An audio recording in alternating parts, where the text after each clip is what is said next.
மறைந்த காங்கிரஸ் மூத்த தலைவர் EVKS இளங்கோவன் உடலுக்கு பல்வேறு அரசியல் கட்சி தலைவர்களும் முக்கிய பிரமுகர்களும் இறுதி அஞ்சலி செலுத்தி வருகின்றனர்.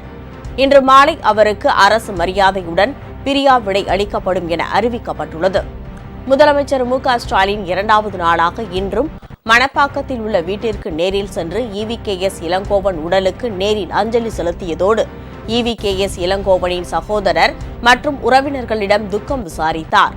அப்போது அமைச்சர்கள் பொன்முடி, தாமு அன்பரசன் உள்ளிட்டோர் உடன் இருந்தனர்.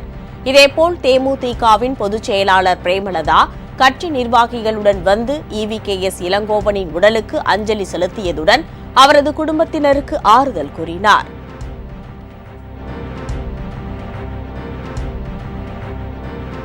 EVKS இளங்கோவன் அவருடைய மறைவு மிகப்பெரிய ஒரு வேதனையை உண்டாக்கியிருக்கு. அவருடைய இழப்பு அவங்க குடும்பத்துக்கும் கட்சிக்கும் மட்டும் கிடையாது, தமிழகத்திற்குமே பெரிய இழப்பு. அவருமே கேப்டன் மாதிரியே தான்.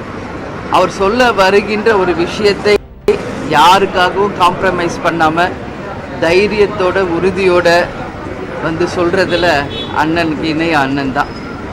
கேப்டனும் அவரும் நல்ல நண்பர்கள், எங்கள் குடும்ப நண்பர்கள் இவங்க.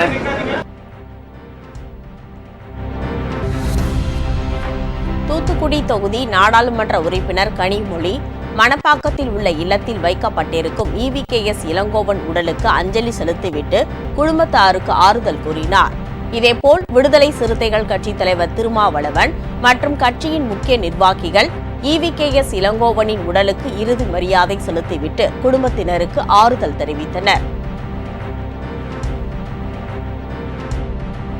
பாமக சார்பில் அதன் கௌரவ தலைவர் GK மணி, தமிழ் மாநில காங்கிரஸ் சார்பில் அதன் தலைவர் GK வாசன் மற்றும் கட்சி நிர்வாகிகள் மறைந்த EVKS இளங்கோவன் உடலுக்கு அஞ்சலி செலுத்திவிட்டு குடும்பத்தாருக்கு ஆறுதல் கூறினர்.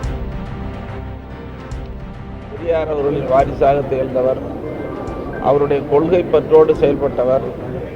குறிப்பாக எங்கள் மருத்துவரையா அவர்கள் மீது மிகுந்த மரியாதை வைத்திருந்தவர். அடிக்கடி பேசுவார், எப்படி இருக்காரு டாக்டர், நல்லா இருக்கிறான்னு கேட்பார். டாக்டரையா வைத்தார். ஒரு நல்ல தலைவரை தமிழ்நாடு இழந்திருக்கிறது. இது சொல்ல முடியாத துயரம். அவருடைய இழப்பு என்பது பேரிழப்பு. எப்போதெல்லாம் தான் சார்ந்திருக்கின்ற கட்சியினுடைய தொண்டர்கள் சோர்வாக இருக்கிறார்களோ அப்போதெல்லாம் தொண்டர்களுக்கு ஊக்கம் கொடுக்கக்கூடிய தலைவராக செயல்பட்டவர். கட்சிக்கும் குடும்பத்திற்கும் ஈடு செய்ய முடியாத இழப்பு.